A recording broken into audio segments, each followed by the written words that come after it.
I was 30 seconds away from closing my garage door when Patricia Whitmore appeared at the end of my driveway like some kind of suburban vampire who fed on neighborhood violations instead of blood. Dylan Daniels, we need to talk about the condition of your garage immediately." Her voice had that particular pitch that made dogs whimper 3 streets over. She wore a cream-colored blazer despite the January cold in Fort Drum, New York, and carried her ever-present tablet like it was the Declaration of Independence. I kept my hand on the garage door button, but didn't press it. Through the open door, she could clearly see the snow machine parts I had laid out on my workbench. The cylinder heads gleamed under my fluorescent lights, freshly cleaned and ready for reassembly. "Patricia, what's the problem?" I asked, knowing full well this was going to take longer than 30 seconds. The problem is that your garage looks like a junkyard. We have clear guidelines in the Meadowbrook Estates HOA handbook about maintaining property values. And this, she gestured dramatically at my perfectly organized workspace, is absolutely unacceptable.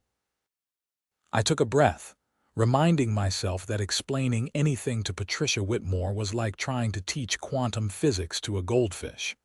Those are snow machine parts. I'm repairing equipment.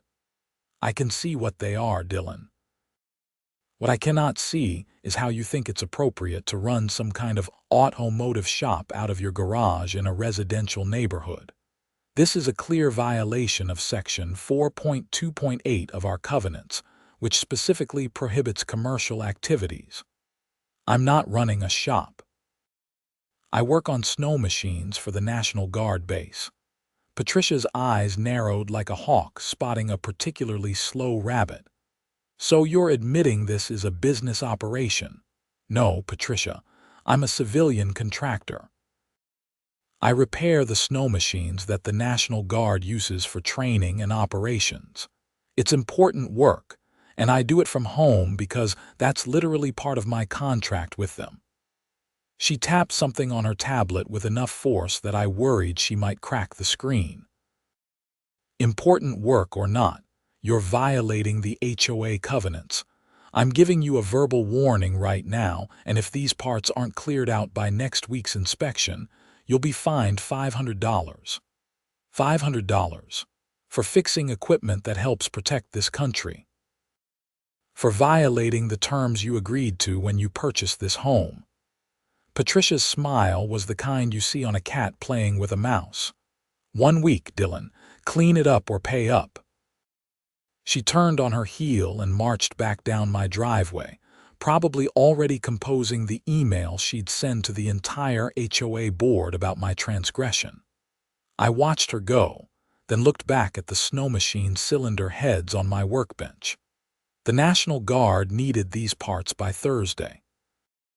That gave me 3 days to complete the repair, reassemble everything, test the equipment, and deliver it to the base.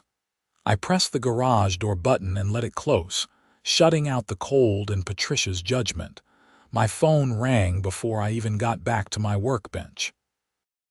It was Captain Rebecca Torres from the National Guard base. "Dylan, just checking on the status of those Arctic Cat engines. We've got training exercises scheduled for Friday morning, and we need at least 3 operational machines." "I'm on schedule," I told her. "The cylinder heads are cleaned and inspected. I'm starting reassembly tomorrow. You'll have them Thursday afternoon." "Perfect. The weather forecast is showing ideal conditions for the training run, so timing is critical. These recruits need to learn proper snow machine operation in actual winter conditions." After she hung up, I spent another 2 hours in the garage, organizing parts and planning my work schedule. The thing about snow machine repairs is that you can't rush them. One incorrectly torqued bolt, one overlooked seal, and you've got a machine that breaks down in the middle of nowhere when someone's counting on it. The National Guard didn't hire me because I was fast. They hired me because I was thorough. I'd started working on their equipment about 3 years ago, right after I'd moved into Meadowbrook Estates. The base had been contracting with a shop in Watertown, but they'd had quality control issues. One of the mechanics there had cut corners on a repair, and a machine had failed during a winter rescue training exercise. Nobody got hurt, but the incident made the guard reconsider their contractor relationship. I'd built snow machines from scratch as a hobby since I was 15. My father had been stationed at various cold weather military installations throughout his career, and I'd grown up around snow equipment. When I left my corporate engineering job in Syracuse to move up to Fort Drum, I'd posted on some local forums offering repair services. Captain Torres had reached out, asked for references, and given me a test job. 3 years later, I was their primary contractor for snow machine maintenance and repair. The work paid well, but more importantly, it mattered. Those machines weren't toys. They were critical equipment for soldiers training in winter warfare conditions, for rescue operations, for emergency response in northern New York's brutal winters. And now, Patricia Whitmore wanted to fine me $500 for doing it. The next morning, I was back in the garage by 7, coffee in hand, ready to start the reassembly process. I just installed the first piston when I heard the knock on my side door. It was Ethan Larson from across the street. He was about 65, retired from Kodak back when Rochester still had a tech industry to speak of.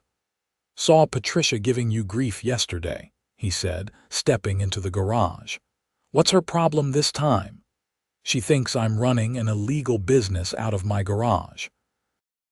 Wants me to clear out all the snow machine parts or face a $500 fine." Ethan whistled low. "That woman has less sense than a box of rocks and twice the stubbornness. What are you working on?" I explained the National Guard contract while I continued fitting parts. Ethan watched with genuine interest. He'd always been curious about my work, sometimes bringing me coffee or just stopping by to chat while I worked. "So you're literally doing work for the military, and she wants to fine you for it?" He shook his head. "That's Patricia for you. Last month she tried to fine the Hendersons because their Christmas lights were the wrong shade of white. Not even making that up. She said warm white was acceptable, but cool white created an aesthetic inconsistency. What happened? They fought it at the HOA meeting. Brought in samples of both light types, argued that the covenant only specified white lights but didn't define the color temperature. Patricia was furious, but the board voted against her. First time in years anyone successfully challenged one of her rulings. That gave me an idea. How hard is it to contest a fine? You've got to request a hearing within 14 days of receiving the written notice. Then you present your case to the full board. It's usually Patricia, Doug Morrison, Linda Hayes, Robert Chen, and Sandra Patterson. Patricia's the president, so she runs the meetings, but she only gets one vote like everyone else. So theoretically, if I could convince 3 of the other 4 board members, I could overturn her fine. Theoretically, yes. Practically, it's harder than you'd think. Patricia's been running this HOA for 8 years. She's got a way of making people fall in line. But if you've got a strong case, it's worth trying. After Ethan left, I thought about it while I worked. The problem was that Patricia wasn't technically wrong about the covenant.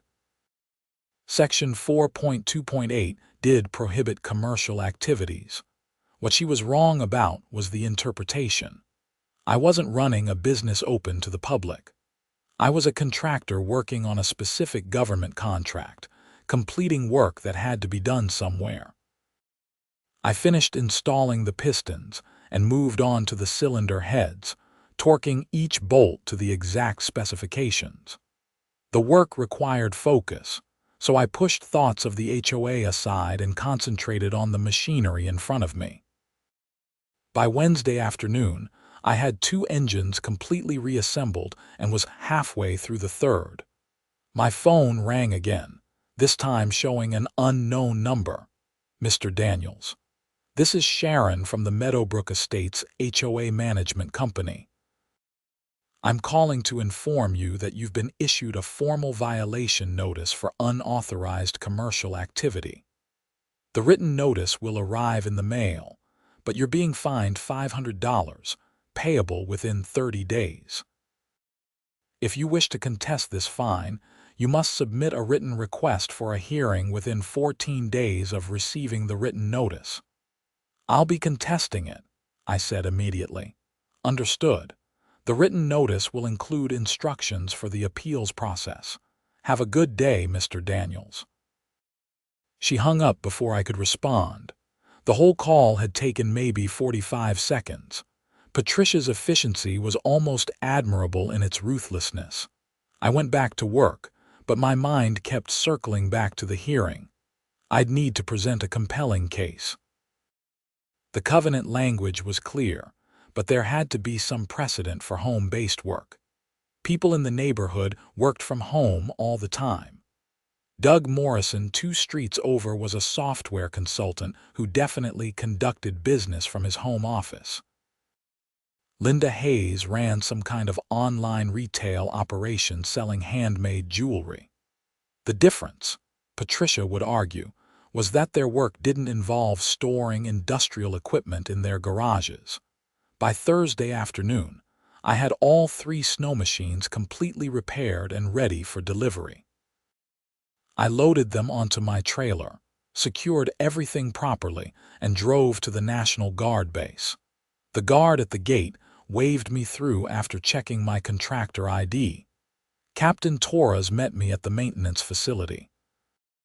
She was in her late 30s, career military, with the kind of competence that made you feel immediately confident about whatever operation she was running. "Right on time, as always," she said, inspecting the first machine. "Walk me through what you did." I explained the repairs in detail. She listened carefully, asking technical questions that showed she understood the equipment. After I finished, she signed off on the delivery paperwork and authorized the payment. "These are going to be critical for tomorrow's exercises," she said. "We've got a group of recruits learning winter survival and navigation skills. Half of them are from southern states and have never seen real winter conditions. Good equipment can literally save lives." "That's why I'm thorough," I said. "It's why we keep hiring you." A lot of contractors promise the moon and deliver half-finished work. You deliver what you promise when you promise it. She paused. "Is everything okay? You seem distracted." I told her about the HOA situation. Her expression went from curious to incredulous. "They're fining you for doing work for the National Guard. They're fining me for violating a covenant about commercial activities. The fact that it's guard work doesn't matter to them." Captain Torres frowned. "That's absurd. Your work directly supports military readiness." "Have you explained that to them?" I tried. The HOA president isn't interested in explanations. She sees parts in my garage and thinks I'm running an illegal automotive shop. "Well, if you need any documentation about your contract or the nature of your work, let me know. I'd be happy to provide whatever you need to fight this. I might take you up on that." The written notice arrived in my mailbox Saturday morning. It was everything Sharon had promised: formal, detailed, and utterly unsympathetic. The fine was $500. I had 30 days to pay. If I wanted to contest it, I needed to submit a written hearing request within 14 days. I spent Saturday drafting my hearing request. I kept it factual and professional, explaining that I was a civilian contractor for the National Guard, that my work was conducted privately and not open to the public, and that it didn't constitute a commercial business under any reasonable interpretation of the covenant. Sunday, I hand-delivered the request to Patricia's house. She answered the door in a purple tracksuit, looking annoyed at the interruption. "I'm submitting my hearing request," I said, handing her the envelope. She took it without looking at the contents. "The board will review your request and schedule a hearing. You'll be notified of the date and time. Anything else? Just want to make sure this is handled properly." "Everything I do is handled properly, Dylan. That's why I've been HOA president for 8 years. She closed the door before I could respond. The hearing was scheduled for 3 weeks later, on a Tuesday evening at 7. The notice arrived via email, sent to all HOA members as part of the regular monthly meeting announcement. My hearing was listed as special business on the agenda. I spent those 3 weeks preparing. I contacted Captain Torres, who provided a letter on official National Guard letterhead explaining my contractor relationship and the importance of the work. I compiled documentation showing that I wasn't running a public business, didn't advertise services, and only worked on guard equipment. I researched precedents for home-based work within HOAs and found several court cases where residents had successfully argued that private contracting didn't constitute prohibited commercial activity. The night of the hearing, I arrived at the community center 15 minutes early. The meeting room was set up with a long table at the front where the 5 board members would sit, and rows of chairs for residents. A few neighbors had shown up out of curiosity or boredom, including Ethan Larson, who gave me an encouraging nod. Patricia called the meeting to order at exactly 7. She sat in the center of the table, flanked by Doug Morrison and Linda Hayes on one side, Robert Chen and Sandra Patterson on the other. They all had copies of my hearing request and the violation notice. "We'll begin with special business," Patricia announced. "Dylan Daniels has requested a hearing to contest a fine issued for violation of Section 4.2.8 of our covenants, which prohibits commercial activities. Mr. Daniels, you have 15 minutes to present your case." I stood up, organized my documents, and began. "Thank you for hearing my appeal. I'm contesting this fine because I believe it's based on a misunderstanding of what I do and a misinterpretation of the covenant language." I distributed copies of my documentation to each board member. "I'm a civilian contractor for the National Guard base. I repair snowmachine equipment that's used for military training and operations. This isn't a business open to the public. I don't advertise, I don't take on private clients, and I work exclusively on equipment owned by the United States military." I handed them Captain Torres's letter. "This is from my primary contact at the base. It explains the nature of my work and its importance for military readiness. The equipment I repair is used for winter warfare training, emergency response, and rescue operations. The work must be done by someone with specialized knowledge, and it has to be done reliably." Patricia was already shaking her head before I finished. "Mr. Daniels, regardless of who your client is, you're conducting business from your home. The covenant is clear." "The covenant prohibits commercial activities," I said, "but there's a significant legal difference between operating a business and working as a private contractor. Courts have consistently held that home-based contract work doesn't constitute prohibited commercial activity unless it generates significant traffic, noise, or other impacts on the neighborhood." Doug Morrison spoke up. "Do you have vehicles coming and going regularly? Customers dropping off equipment?" "No. I pick up the equipment from the base, repair it in my garage, and return it to the base. There's no traffic to my home related to this work." Linda Hayes looked at the photographs Patricia had included with the violation notice. "But you do store parts and equipment in your garage." "Yes, but only temporarily while I'm working on specific projects. The garage is private property. The covenant doesn't regulate what residents can store inside their own garages, only what's visible from the street." Your garage door was open when I conducted my inspection, Patricia interjected, making the contents visible. I was actively working.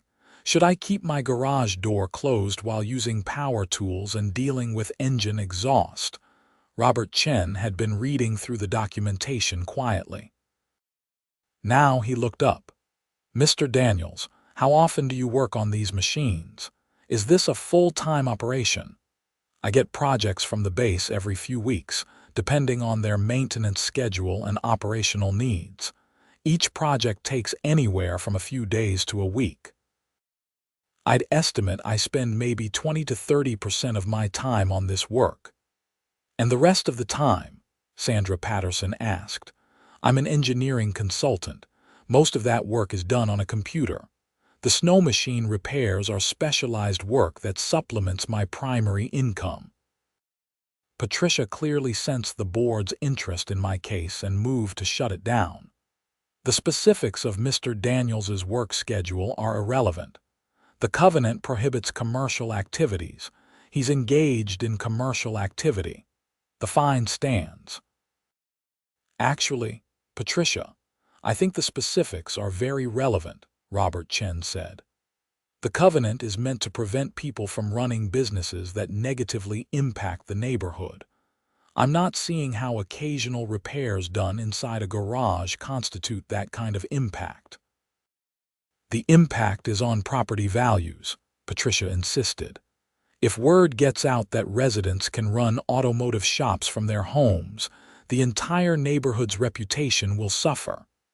He's not running an automotive shop, Ethan Larson called out from the audience. He's helping the military. There's a difference. Patricia shot him a withering look. Residents will have an opportunity to comment after the board discusses the matter. Please hold your comments until then. The board members conferred quietly among themselves. I couldn't hear everything they were saying, but I caught fragments. Doug Morrison seemed concerned about setting precedent. Linda Hayes was asking about the legal interpretation of commercial activity. Sandra Patterson kept looking at Captain Torres's letter. Finally, Patricia called for order. The board will now vote on whether to uphold or overturn the fine. All in favor of upholding the fine. Patricia's hand went up immediately. Linda Hayes raised her hand hesitantly. That was 2. All opposed. Doug Morrison, Robert Chen, and Sandra Patterson raised their hands. 3 votes to overturn. Patricia's expression could have curdled milk. The fine is overturned. However, Mr. Daniels, consider this a warning. If your activities expand beyond what you've described here tonight, or if we receive any complaints from neighbors about noise, traffic, or other disturbances, this matter will be revisited. Understood, I said, relief washing over me. The meeting moved on to other business, but I barely heard any of it. I'd won. The fine was gone and I could continue my work without HOA interference. After the meeting, several neighbors approached me to offer congratulations. Ethan clapped me on the shoulder. Well done. I don't think I've ever seen Patricia that angry. She looked like she wanted to explode, I agreed. Watch yourself, though. She's not going to forget this. Patricia holds grudges like other people hold memories. He was right to warn me. Over the next few weeks, Patricia found reasons to drive by my house regularly. She never stopped, never said anything, but I'd see her cream-colored sedan cruising past at odd hours. It felt like surveillance, and it probably was. In March, I got another call from Captain Torres. The base was planning a major training exercise for April involving multiple units and extensive snow machine operations. They needed 6 machines serviced and ready to go. This is our biggest winter exercise of the year, she explained. We'll have units from 3 different states participating. Everything needs to be perfect. I can handle it, I told her. When do you need them? We'll deliver the machines to you in 2 weeks. Exercise is scheduled for the first week of April, so we'll need them back by April 1st at the latest. That's tight but doable. The machines arrived on a Thursday afternoon. The National Guard sent a transport truck that pulled up in front of my house, and 2 soldiers helped me unload the snow machines onto my driveway. We got them into my garage quickly and efficiently, but not quickly enough to escape Patricia's notice. She appeared at my driveway before the transport truck had even pulled away. "Dylan, what is all this?" "Equipment I'm repairing for the National Guard." "In your garage? You can't seriously expect to work on 6 machines in your garage. That's absolutely unreasonable." "I've got the space, and I've got the time. This is exactly what I explained at the hearing." The hearing addressed occasional repairs, not turning your garage into a full-scale maintenance facility. This is completely different. It's the same work on a larger scale because they have a larger need. Nothing about this violates the covenant or the board's ruling. Patricia's face was turning an alarming shade of red. "We'll see about that. I'm calling an emergency board meeting." She stormed off, phone already at her ear. I watched her go, then turned my attention to the snow machines. They all needed varying levels of work. 2 required complete engine overhauls. 3 needed carburetor work and general maintenance. 1 had electrical issues that would require tracing and repairing. I had 17 days to complete everything. No time to worry about Patricia's emergency board meeting. The meeting happened 2 days later. I received an email notification at 9 p.m. informing me that an emergency session had been called to discuss ongoing covenant violations. The meeting was scheduled for Sunday afternoon. This time, the community center was more crowded. Word had gotten around that there was drama with the HOA, and people loved drama more than they loved following the actual rules. Patricia called the meeting to order with barely contained fury. "This emergency session has been called because Mr. Daniels is once again violating our covenants by operating a commercial maintenance facility from his garage. Despite the board's previous leniency, he has escalated his activities to include multiple vehicles, creating an unsightly and inappropriate situation." "Those are snow machines, not vehicles," I corrected. "And this is the same work I've been doing all along, just a larger project." "6 machines, Dylan. 6. Your garage looks like a military depot. Because I'm working on military equipment. That's what I do. That's what the board explicitly allowed me to continue doing." Doug Morrison raised his hand. "Patricia, didn't we settle this at the last hearing?" "We voted to allow Dylan to continue his contract work. We voted to allow occasional repairs. This isn't occasional. This is a full-scale operation." Robert Chen looked frustrated. "Patricia, you can't call emergency meetings every time Dylan gets a work project. We approved his activity. Unless he's violating specific terms we discussed, there's no issue here. The issue is the scale. The covenant doesn't make exceptions for military work, and it shouldn't. Rules are rules." Sandra Patterson had been reviewing documents on her tablet. "Actually, Patricia, our ruling didn't limit the number of machines Dylan could work on at once. We focused on impact to the neighborhood. Dylan, are you generating noise, traffic, or other disturbances? No more than someone doing regular home maintenance." "I work normal hours. There's no customer traffic, and everything stays inside my garage." The debate continued for another 30 minutes. Patricia kept insisting that 6 machines constituted a commercial operation beyond what the board had approved. The other board members kept pointing out that the previous ruling hadn't placed quantity limits on my work. Finally, Linda Hayes made a motion to dismiss the emergency meeting on grounds that no new violation had occurred. Doug Morrison seconded. The vote was 4-1 in my favor, with only Patricia voting to continue. "This meeting is adjourned," Patricia said through gritted teeth. "But Mr. Daniels, I will be monitoring your property closely. If I observe any actual covenant violations, you will be held accountable." After the meeting, Robert Chen approached me. "Dylan, I'm sorry about this. Patricia's taking your previous victory personally. She's not used to losing votes.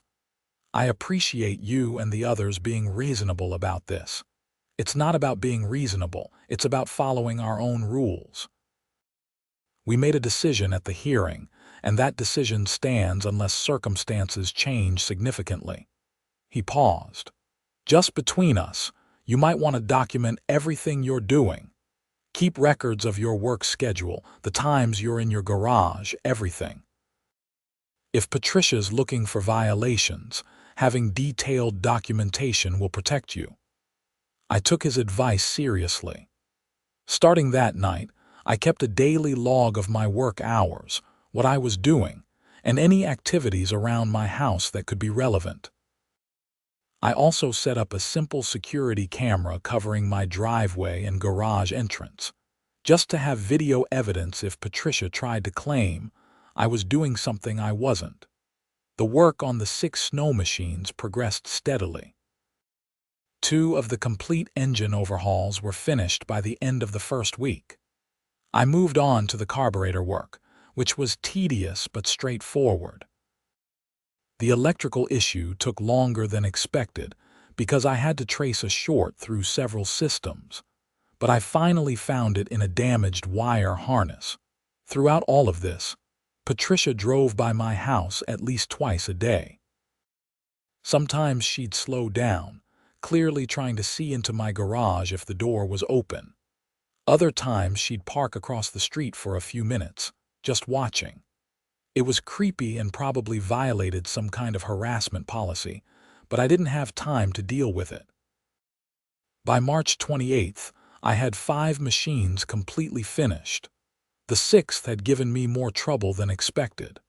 The carburetor had damage I hadn't initially noticed, and I'd had to order a replacement part. It arrived on March 29th, and I installed it that evening. March 30th, I did final checks on all 6 machines. Everything ran perfectly. I loaded them onto the transport trailer I'd rented and secured them properly. March 31st, I delivered them to the base. Captain Torres inspected each machine personally, running diagnostics and taking them for short test drives around the maintenance facility. "Perfect work, as always," she said. "These machines are going to perform flawlessly during the exercise. You've probably just made a significant contribution to training readiness for soldiers from 3 different states. That's what I'm here for. I heard you've been having continued trouble with your HOA." She looked concerned. "Is it affecting your ability to do this work?" "Not yet, but the HOA president is making things difficult. She's decided my work violates neighborhood covenants and keeps trying to shut me down." "That's ridiculous. You're supporting military operations. Have you considered reaching out to the base's legal affairs office? They might be able to help. I don't want to escalate things that far unless I have to. Right now it's just annoying, not actually preventing me from working." "Well, if it does escalate, let me know. The Guard has resources for situations where civilian contractors face interference in their work." I thought about that conversation a lot over the next few days. The idea that the National Guard might have legal resources to help me was reassuring, but I didn't want to pull that trigger unless absolutely necessary. This was a neighborhood dispute, not a military operation. The training exercise happened the first week of April. I didn't attend, but Captain Torres sent me an email afterward thanking me again, and noting that all 6 machines had performed perfectly throughout the exercise. 0 breakdowns, 0 failures, exactly what the Guard needed. That same week, I received another notice from the HOA. This one claimed I'd violated Section 7.3.1 of the Covenants by parking a commercial trailer in my driveway overnight. The fine was $300. I stared at the notice in disbelief.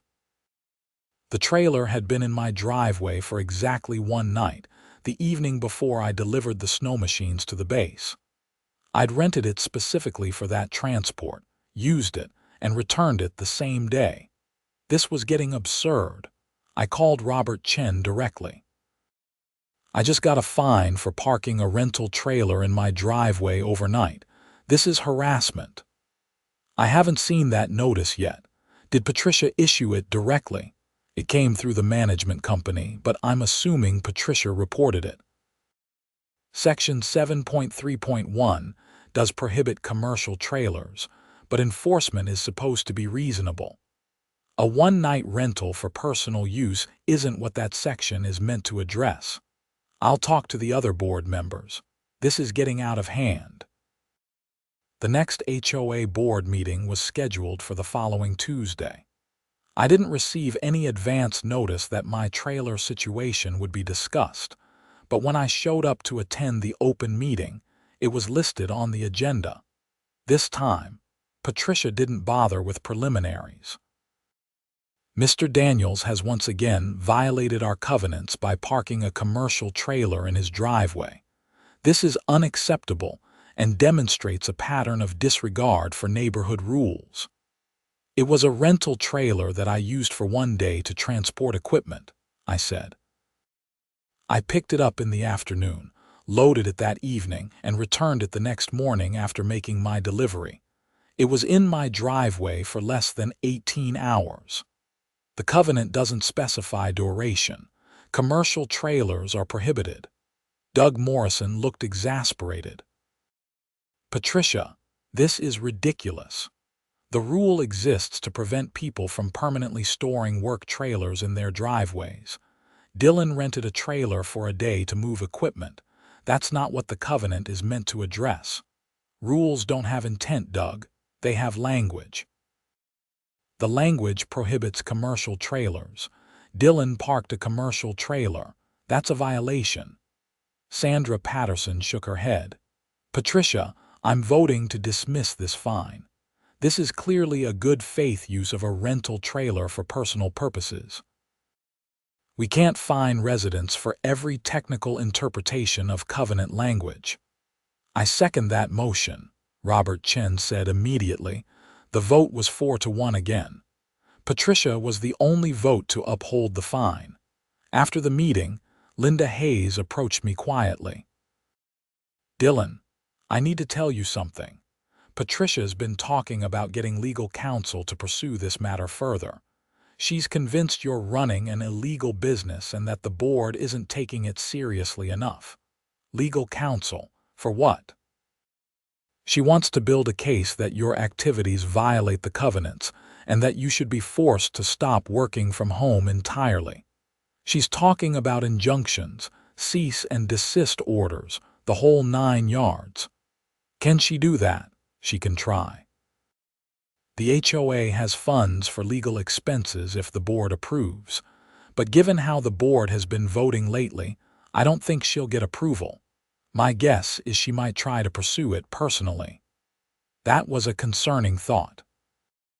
Patricia Whitmore with a lawyer and a personal vendetta was not something I wanted to deal with. Over the next month, things were quiet. Too quiet. I continued working on regular projects for the National Guard, smaller jobs that didn't require 6 machines at once. Patricia continued her drive-bys, but she didn't issue any new fines or call any emergency meetings. Then in May, I received a certified letter. It wasn't from the HOA management company. It was from a law firm in Watertown. The letter informed me that Patricia Whitmore, in her capacity as HOA president, had retained legal counsel to pursue ongoing covenant violations. The firm was demanding that I cease all commercial activities immediately, remove any and all equipment from my garage, and pay damages of $1,500 to compensate for the negative impact on neighborhood property values. Furthermore, if I didn't comply within 14 days, they would seek an injunction in court to force compliance. I called Robert Chen immediately. Did you know Patricia hired lawyers? What? No, the board didn't approve any legal expenses. What's going on? I read him the letter. There was a long silence on the other end. She's doing this personally, Robert Chen finally said. This isn't official HOA business. She's using her position as president to claim authority, but if the board didn't approve legal action, she can't take it on behalf of the HOA.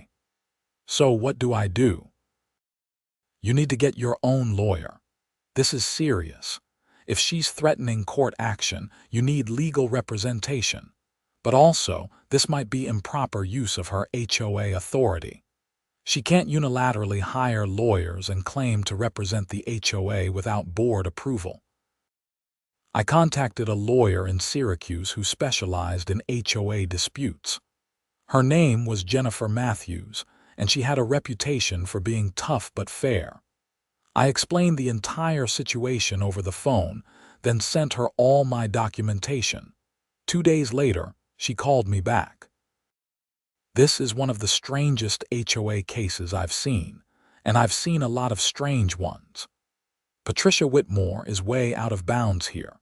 She can't hire lawyers on behalf of the HOA without board authorization, and she definitely can't demand damages for something the board has repeatedly voted to allow.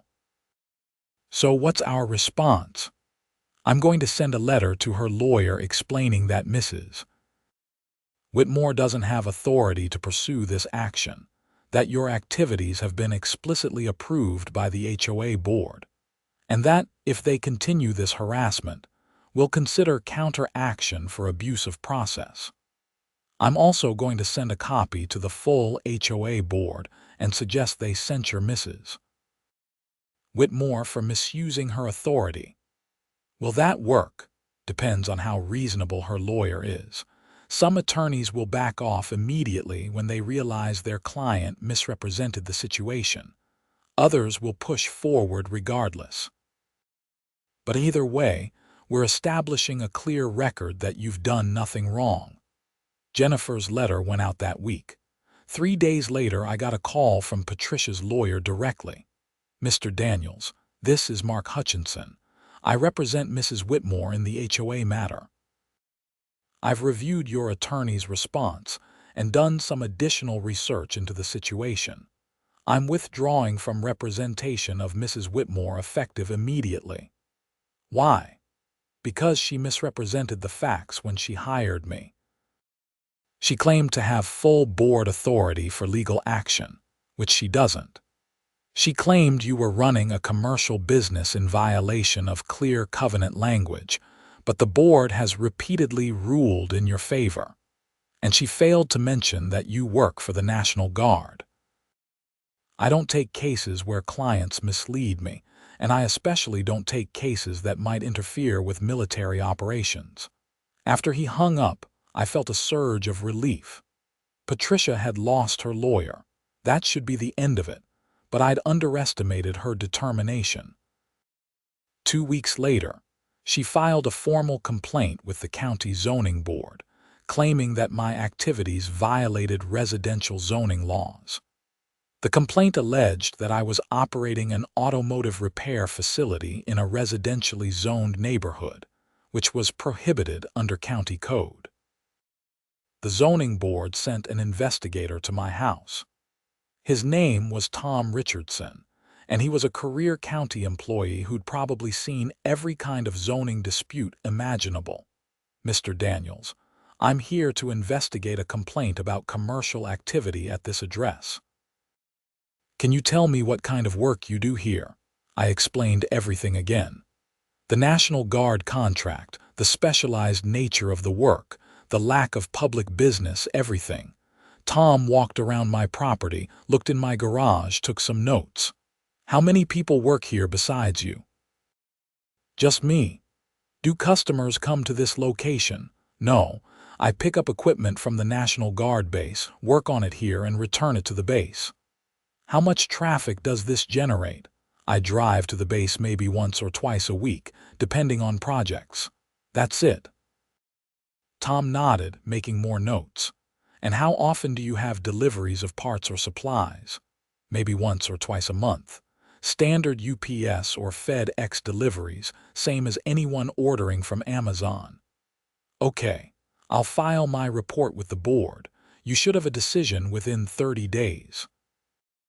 The 30 days felt like the longest month of my life. If the zoning board ruled against me, I'd have to stop working from home entirely. That would probably mean losing the National Guard contract, which was a significant part of my income, and honestly, the work I found most meaningful. The decision letter arrived on a Wednesday. I opened it with shaking hands. The zoning board had ruled in my favor. Tom's report concluded that my activities constituted home occupation under county code, which was explicitly permitted in residential zones subject to certain conditions. I met all those conditions. No employees, no customer visits, no external signage, no significant traffic generation, no noise beyond normal residential levels, and no visible storage of commercial equipment. The letter noted that the complaint appeared to be motivated by personal disputes rather than legitimate zoning concerns, and that future complaints of a similar nature would be scrutinized carefully for harassment. I called Jennifer Matthews immediately. The zoning board ruled in my favor. Excellent. That's a strong precedent if Patricia tries anything else. She's now exhausted several avenues of attack and they've all failed. Most people would give up at this point. But you don't think Patricia will give up? I think Patricia Whitmore is the kind of person who can't admit defeat. So no, I don't think she's done. But her options are increasingly limited. Jennifer was right. In June, Patricia attempted to call another emergency HOA board meeting to discuss my ongoing violations. This time, the other board members refused to attend. Doug Morrison sent an email to the full HOA membership explaining why. There have been multiple emergency meetings called this year regarding the same issue involving the same resident. The board has repeatedly reviewed this matter and consistently found no violations. Continued emergency meetings serve no purpose except harassment.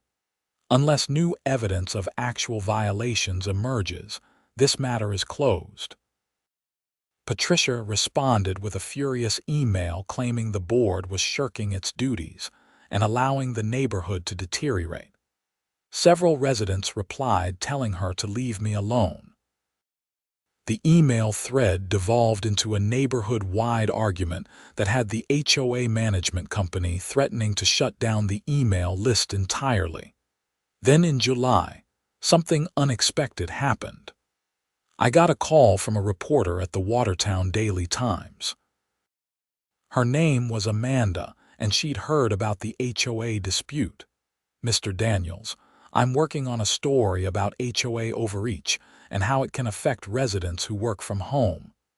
Several people have mentioned your situation as an example.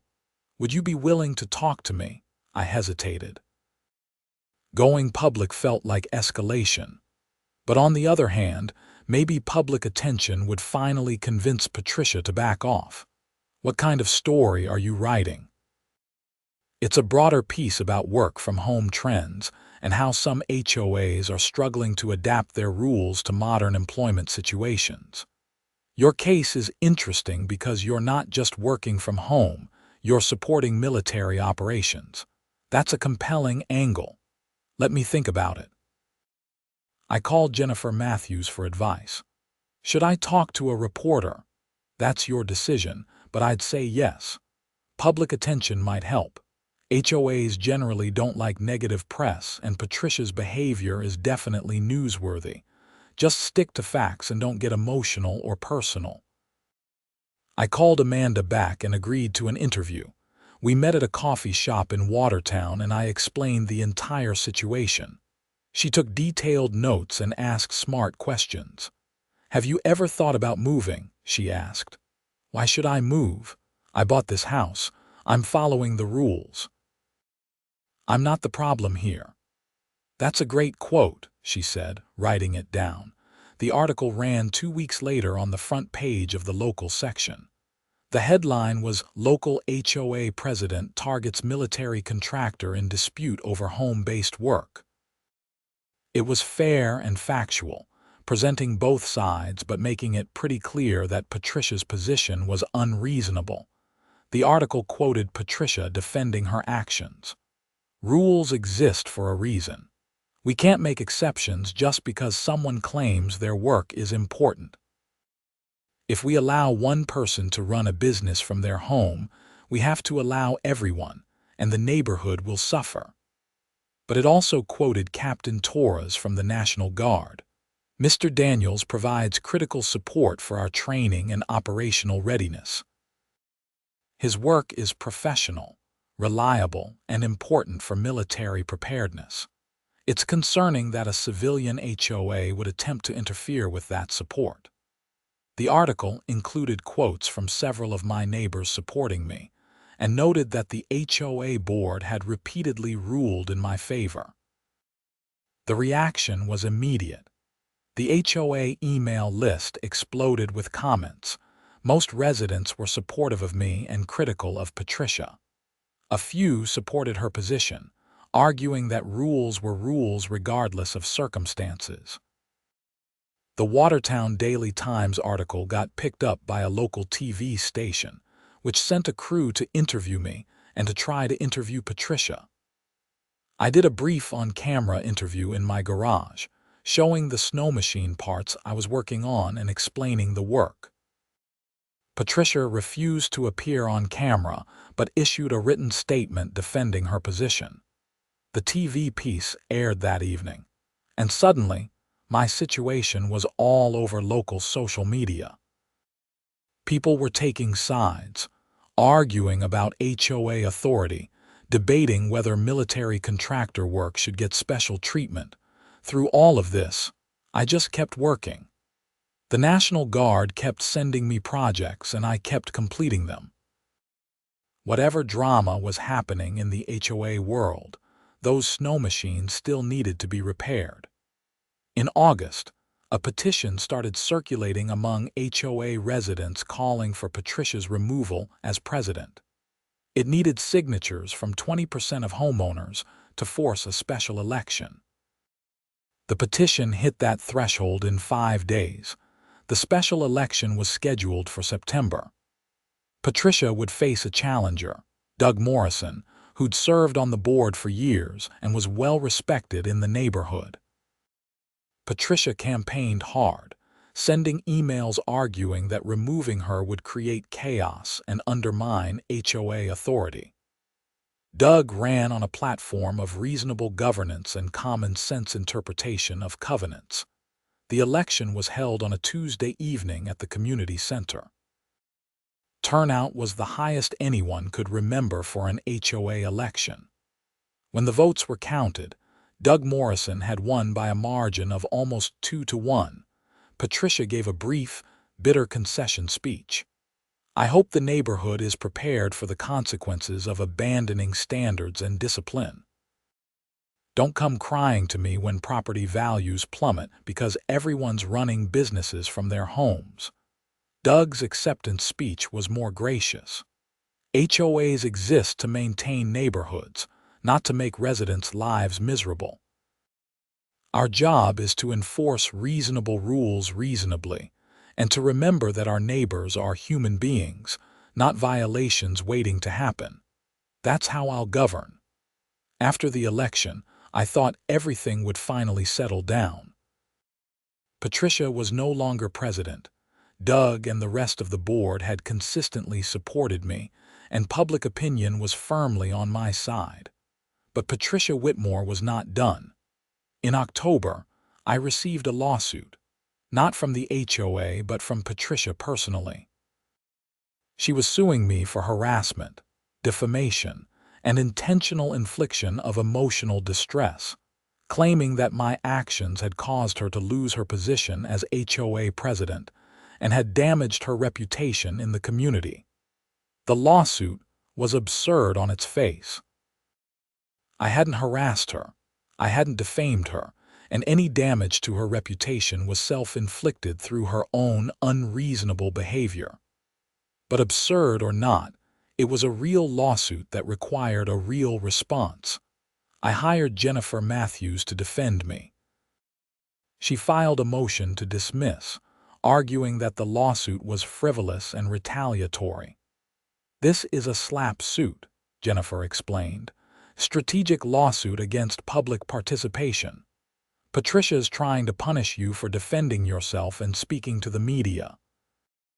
New York has anti-slap laws that provide some protection, but we still have to go through the court process. The hearing on the motion to dismiss was scheduled for November. I had to take a day off work to attend. Patricia was there with her new lawyer, a solo practitioner from Syracuse who specialized in personal injury cases and probably didn't know much about HOA law or First Amendment issues. The judge was a no-nonsense woman in her 50s named Judge Margaret Chen. She'd reviewed all the filings before the hearing and didn't look impressed with Patricia's case. "Miss Whitmore, your complaint alleges that Mr. Daniels harassed and defamed you. Can you point to specific statements he made that were false and defamatory?" Patricia's lawyer fumbled through the complaint. "Your Honor, the defendant spoke to media outlets and made statements that portrayed my client in a negative light, causing her to lose her position and suffer emotional distress." "What statements specifically were false?"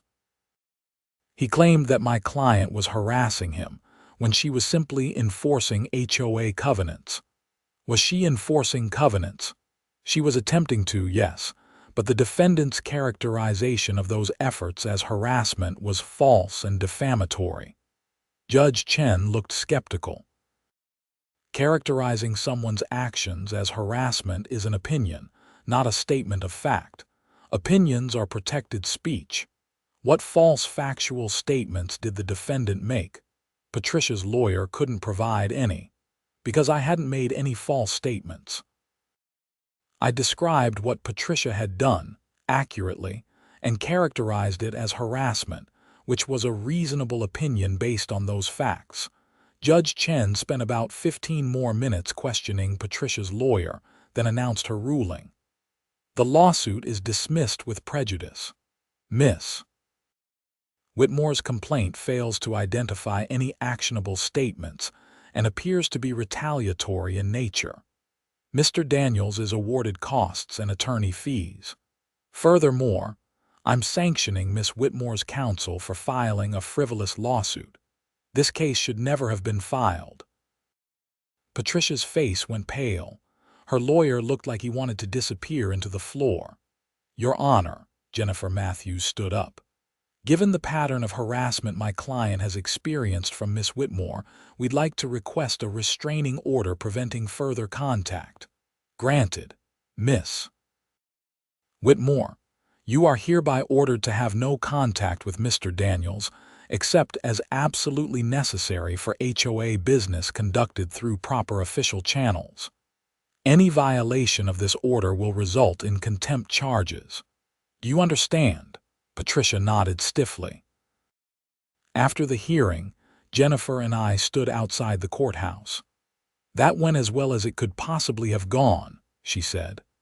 "The judge saw right through Patricia's lawsuit and sanctioned her lawyer for filing it. That's rare and significant.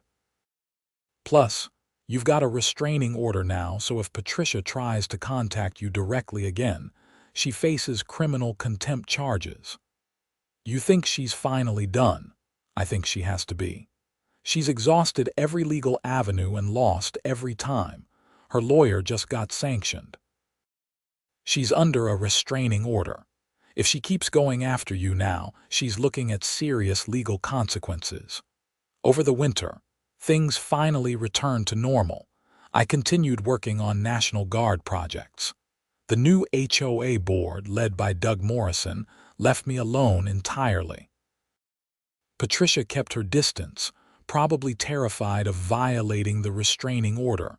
Then in February, I got a call from Captain Torres. "Dylan, I wanted to give you a heads up about something. The base commander wants to present you with a certificate of appreciation for your work supporting the Guard. It's a formal recognition of civilian contribution to military readiness." "That's not necessary," I said, though I was honored. "It's happening regardless. The ceremony is next month. You'll receive official notification in the mail, but I wanted to tell you personally.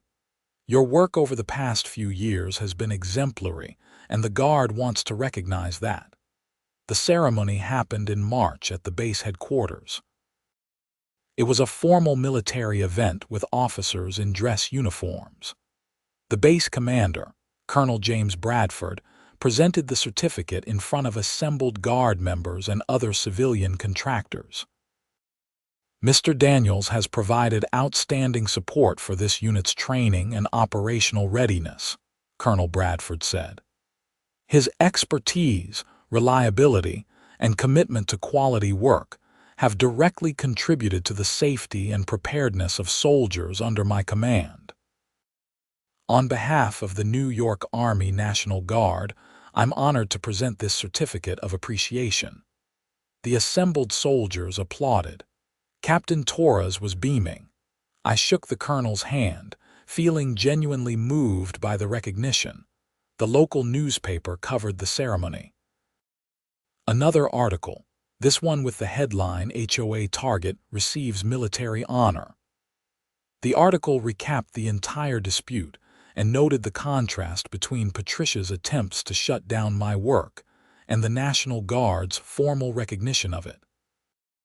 I framed the certificate and hung it in my garage, right above my workbench where I could see it while I worked. In April, the HOA held its annual meeting. Patricia attended but sat in the back and didn't speak. Doug Morrison gave a state of the neighborhood address, noting that property values had remained stable, no residents were running inappropriate businesses, and the sky had not fallen despite more reasonable enforcement of covenants. "Sometimes," Doug said, looking pointedly toward the back of the room, "the best thing an HOA can do is leave people alone to live their lives. We're here to maintain the neighborhood, not to micromanage every detail of how residents use their own property." After the meeting, several neighbors approached me to congratulate me on the military certificate and to express relief that the drama was finally over. Ethan Larson summed it up best. "You stood up to Patricia Whitmore and won. Nobody's done that before. You've made life easier for everyone in this neighborhood who just wants to live without constant HOA interference." As spring turned to summer, I settled into a comfortable routine. I worked on my engineering consulting projects. I repaired snow machines for the National Guard. I mowed my lawn, maintained my house, and lived a normal suburban life. Patricia never bothered me again. She remained in the neighborhood but kept to herself, her cream-colored sedan no longer making surveillance passes by my house. The restraining order remained in effect, a legal barrier preventing any future harassment. The HOA board under Doug's leadership proved to be reasonable and fair. They enforced covenants when necessary, but didn't go looking for violations. They treated residents like adults capable of maintaining their own properties without constant oversight. In September, I got another major project from the National Guard. 8 snow machines needing complete overhauls before the winter training season. I worked on them throughout September and October and delivered them all in perfect condition by November 1st. Nobody from the HOA complained. Nobody drove by to spy on my garage. Nobody issued fines or called emergency meetings. It was wonderful.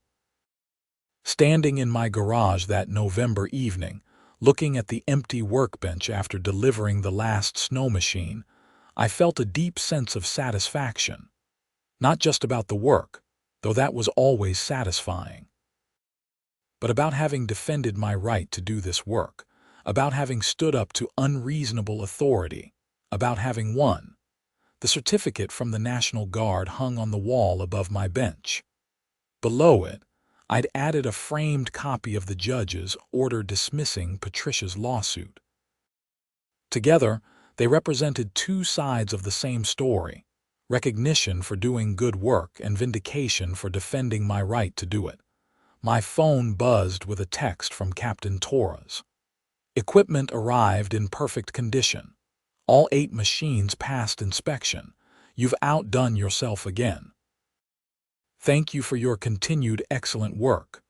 I smiled and replied, always happy to help. Let me know when you need the next batch serviced. Outside, the first snow of the season was starting to fall.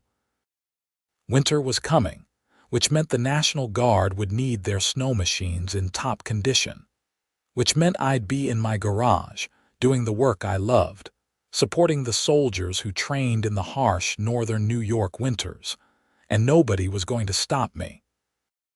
The whole experience had taught me something important about HOAs and about standing up for yourself. Rules exist for good reasons, but they have to be applied reasonably. Authority has to be exercised with judgment, not just with rigid adherence to written language. And when authority is abused, it's important to fight back, even when it's exhausting and expensive and easier to just give in. Patricia Whitmore had tried to use HOA covenants as a weapon, wielding them against a neighbor she'd decided to target. She'd escalated repeatedly, refusing to accept multiple defeats, convinced that her interpretation of the rules was the only correct one. But she'd been wrong. The HOA board had recognized that. The zoning board had recognized that. The newspaper and TV station had recognized that. The judge had recognized that. And ultimately, the neighborhood had recognized that, voting her out of power. The whole situation could have turned out differently. If I'd been less organized, less willing to fight, less able to afford legal representation, Patricia might have won. The HOA might have succeeded in shutting down my work for the National Guard, forcing me to either give up that contract or move to a different neighborhood. That's the danger of HOAs when they are run by people like Patricia Whitmore. They wield enormous power over residents' daily lives, and they don't always wield it wisely or fairly. The covenants that are supposed to protect property values and maintain neighborhood standards can become tools of harassment in the wrong hands. But the system, when it works properly, has checks and balances. HOA boards can vote down unreasonable enforcement. Residents can vote out bad board members. Courts can dismiss frivolous lawsuits and issue restraining orders against harassers. The system had worked in my case, though it had taken almost a year and more stress and expense than anyone should have to endure just to work from home. As December arrived and the snow continued to fall, I found myself busier than ever. The National Guard needed regular maintenance checks on their fleet. Private consulting work was picking up. I was making good money doing work I enjoyed, living in a house I owned in a neighborhood that was finally peaceful. One Saturday morning, I was in my garage working on a carburetor when I heard someone pull into my driveway. I looked up to see Doug Morrison getting out of his truck. "Hey Dylan, got a minute?" "Sure, what's up?" "The board's been discussing something, and I wanted to run it by you first. We're thinking about proposing a formal amendment to the covenants to explicitly allow home-based contracting work under certain conditions. After everything that happened with Patricia, we want to make sure the rules are clear so this kind of dispute can't happen again." "That sounds great." "What kind of conditions?" "Basically codifying what you're already doing. No employees, no customers visiting the property, no significant traffic generation, no external storage of commercial equipment, work conducted during reasonable hours. Activities that meet those criteria would be explicitly permitted as home occupations. That makes sense. It protects residents who work from home while still preventing actual commercial operations that would impact the neighborhood. Exactly. We'll be proposing it at the next monthly meeting. Just wanted to give you advance notice since your situation inspired the change. After Doug left, I thought about what a different world it would have been if that covenant language had existed when Patricia first noticed my snow machine parts. The whole year-long battle might have been avoided with clearer rules from the start. But then again, maybe the battle had been necessary.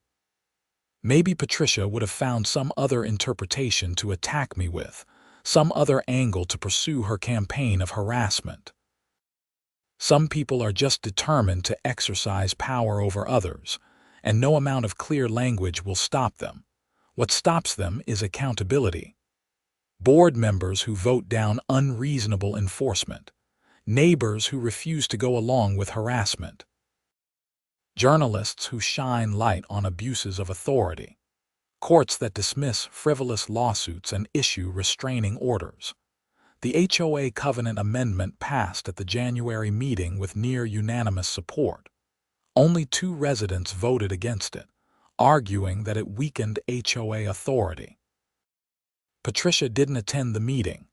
With the amendment in place, my work was now explicitly protected by the neighborhood covenants.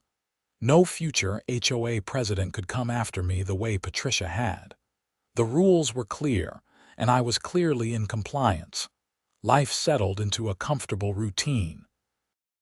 I worked on National Guard projects throughout the spring. The certificate of appreciation from the base commander remained proudly displayed in my garage. Neighbors who passed by would sometimes stop to chat, no longer worried that friendly conversation might be misconstrued as supporting covenant violations. In May, I ran into Patricia at the grocery store. It was the first time we'd been in the same place since the court hearing. She saw me, her expression hardening, then deliberately turned and walked down a different aisle. The restraining order was still in effect, and she wasn't about to violate it. I felt a moment of sadness, not for Patricia specifically, but for the waste of it all. An entire year of conflict and stress over something that should never have been an issue. Thousands of dollars in legal fees on both sides. A neighborhood divided. All because one person couldn't accept that her interpretation of the rules might be wrong. But mostly I felt relief. It was over. I'd won. My work continued. The National Guard had reliable equipment, soldiers trained safely in winter conditions, and I got to do work that mattered, work that made a difference from my home in a neighborhood that had finally learned to leave me alone. That summer, Captain Torres called with news. "Dylan, I wanted to let you know that you're being recommended for the Guard's Contractor of the Year award. It's a regional recognition that goes to one civilian contractor who's provided exceptional support to Guard operations." That's incredible. I don't know what to say. Say you'll keep doing what you're doing. We need contractors like you, people who take the work seriously and deliver consistent quality. The award ceremony is in August at the regional headquarters in Syracuse. The ceremony was formal and moving. Military personnel from across New York gathered to recognize civilian contractors who supported Guard operations. I was one of 5 people receiving awards, the only one being recognized for maintenance and repair work. The award citation praised my technical expertise, reliability, and commitment to supporting military readiness.